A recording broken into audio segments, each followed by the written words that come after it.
Hello and welcome back to Man vs Film. I have got 10 terrific movies for you to check out this month on Netflix.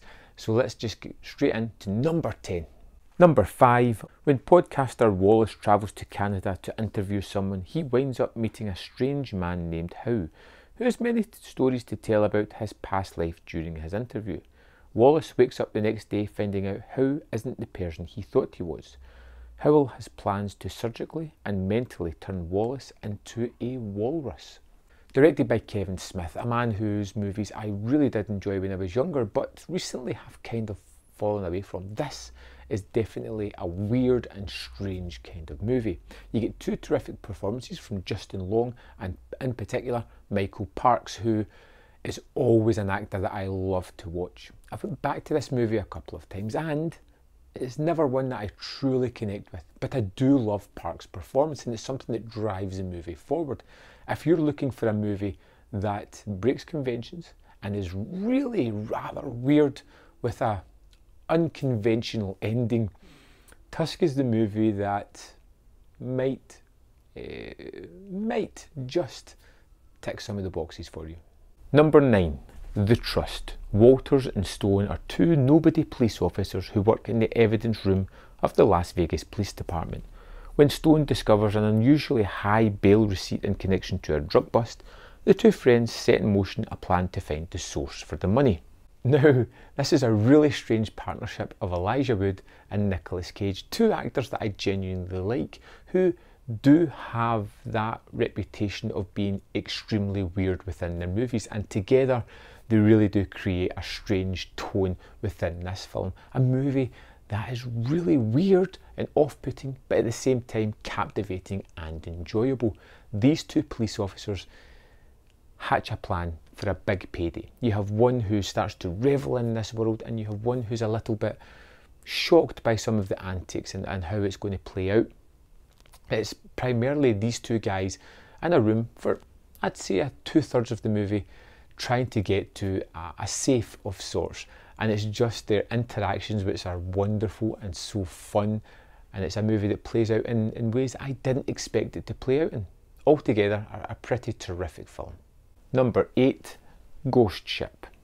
After discovering a passenger ship missing since 1962 floating adrift on the Bering Sea, salvagers claim the vessel as their own. Once they begin towing the ship towards harbour, a series of bizarre occurrences happen and the group become trapped inside the ship, which they soon learn is inhabited by a demonic creature. I recently just watched Ghost Ship and I was surprised by the way I remembered it. I remembered it being awful, and it wasn't as bad as that. It's not a great movie, but it's an enjoyable ghost story, and you really have your typical movie. The haunted house is replaced by a ship. We have a horrific backstory as to what happened to all the passengers.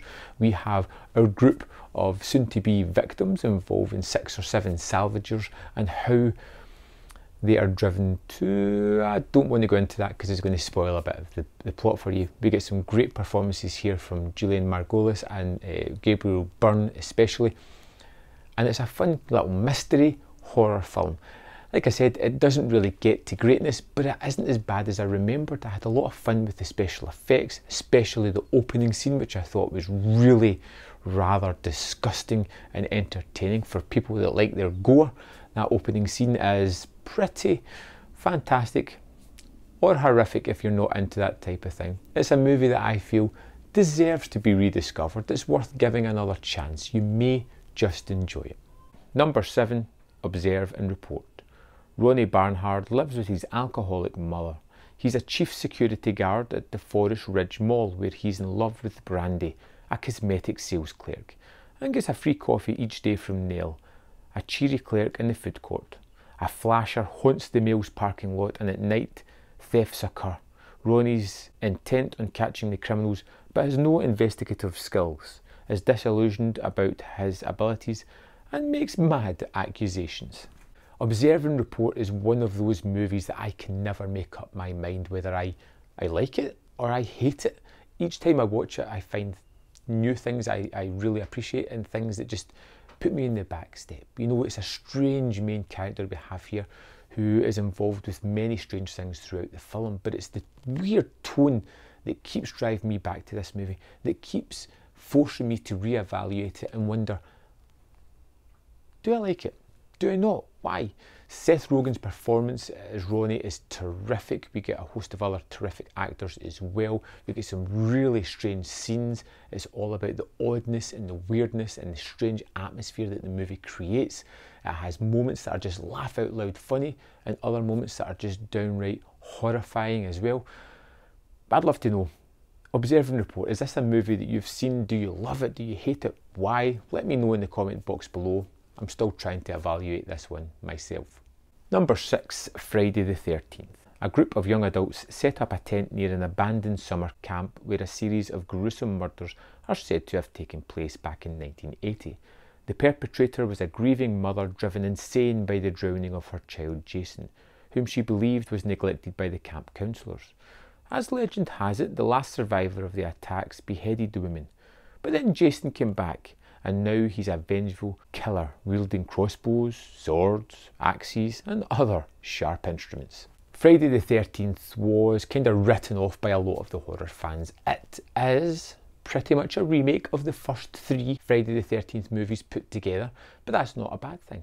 They update it for our current sensibilities, creating a monstrous Jason who is quick, a hunter who knows these woods like the back of his hand, and who is going to kill everyone that trespasses on his land. Going back to this movie, I discovered a new affinity for it. I liked it more. Initially, it is different enough, but similar to the first 3 Friday the 13th movies, that I felt it was retreading old ground. But it's just catching up on the story. It's one that I would like to have seen further sequels from, now that I've really went back and enjoyed the movie for what it is. Great kills, great setup, a great idea of what a modern day Jason would be, and some terrific, horrific kills. Well worth rechecking out if you didn't like it the first time, or if you've never really experienced any Friday the 13th movies, this is possibly one that you may just get quite a bit out of. Number 5, Lock, Stock and Two Smoking Barrels. 4 Jack the lads find themselves heavily in debt to an East End hardman and his enforcer after a crooked card game. Overhearing their neighbours in the next flat plotting to hold up a group of out-of-their-depth drug growers, our heroes decide to stitch up the robbers. In a way, the confusion really starts when a pair of antique double-barrelled shotguns go missing in a completely different scam. Guy Ritchie's debut was just so energetic, just so throwing everything at the camera. It was quick, it was fast, it had its own rhythm within its dialogue, it had terrific characters that you warmed to, who were all individual enough, but whom you just attached yourself to each and every one of them, that you wanted to see succeed. Of course, there was dotted around these other really weird characters as well, that just highlighted everything. It was very much a fantastic cinematic debut, something that I don't think he's ever quite reached the heights of again, although Snatch did come very close. I love Lock, Stock and Two Smoking Barrels. I think it's a movie that should always be in the forefront of British cinema. I think it's something that is just endlessly fun and entertaining, and that's why it's number 5. Number 4, Thriller. Years after a childhood prank goes horribly wrong, some South Central Los Angeles teens find themselves terrorised during homecoming weekend by a serial killer who is hell-bent on revenge. I loved Thriller. I loved it because it was like a throwback to the 80s slasher movie. Almost identical. You get lots of movies out these days that harken back to those movies, but this felt as if it stuck very much to the blueprint of a slasher movie. You get a group of kids who do something horrible. Years later, it comes back to haunt them in the form of a killer, taunting them, taking them out one by one as they prepare for homecoming. It has all the kind of tropes that you remember and love from 80s slasher movie. And I love it because of that, because it doesn't try to hide its obvious love for those kind of movies, and I feel like it does it terrifically well. If you're looking for something that would fit in comfortably to the 80s slasher movement, Thriller is that movie. Well worth checking out if you're a slasher fan. Number 3, The Eyes of My Mother. In their secluded farmhouse, a mother, formerly a surgeon in Portugal, teaches her daughter Francois to understand anatomy and be unfazed by death. One afternoon, a mysterious visitor shatters their idyllic family life, deeply traumatising the young girl, but also awakening unique curiosities. Though she clings to her increasingly reticent father, Francesca's loneliness and scarred nature converge years later when her longing to connect with the world around her takes on a dark form. The Eyes of My Mother really gets under your skin. It is a black and white, creeping, terrifying movie about a young girl who discovers her sexual awakening and her bloodlust at the same time. There is an opening scene of something terrible happening to this family that continues to play out through the rest of the movie. There is some really uncomfortable moments during this film, things that just make you wince and grimace while watching it. It is a movie that is deeply affecting as much as it is stunningly beautiful in its cinematography. This is one that has stuck with me long after seeing it. It's one that very few people talk about, but for people who love their horror movies, you will get a lot out of this movie. It is one of the best of recent years. Number 2, Heathers. A regular girl, Veronica, tries to survive the social jungle of high school by sticking with 3 most popular girls at school, who all happen to be called Heather. As she meets a sociopath named GD, her life spirals into a continuous cycle of hate, unintentional murder and indifference as she exacts revenge on her enemies, also known as her best friends. For me, Heathers was a staple of the 80s movies. You had Winona Ryder and you had Christian Slater in 2 fantastic roles, 2 roles that kind of defined their career in this oddball black comedy that had really traumatic and horrific events but was riotously funny at the same time. You get this movie that plays out as these characters, Heathers, are horrible people, horrible individuals who all deserve what they get, but seeing how it affects our main hero of Veronica is something that's rather interesting, to see how this character doesn't feel any better by the demise of her enemies, her frenemies. There is horrific moments, like I said. There is so many laugh out loud funny moments. The garish colours that they all wear are all strange and weird. The aesthetics of the 80s just add to that strange, weird atmosphere of the movie. It's one that if you've never heard of, you are in for a real treat by checking out Heathers. It is a masterpiece. Number 1, The Hateful Eight Extended Edition. Sometime after the Civil War, a stagecoach hurtles through the wintry Wyoming landscape. Bounty hunter John Ruth and his fugitive captive Daisy Domergue race towards the town of Red Rock, where Ruth will bring Daisy to justice. Along the road, they encounter Major Marquis Warren, an infamous bounty hunter, and Chris Mannix, a man who claims to be Red Rock's new sheriff. Lost in a blizzard, the bunch seek refuge at Minnie's haberdashery.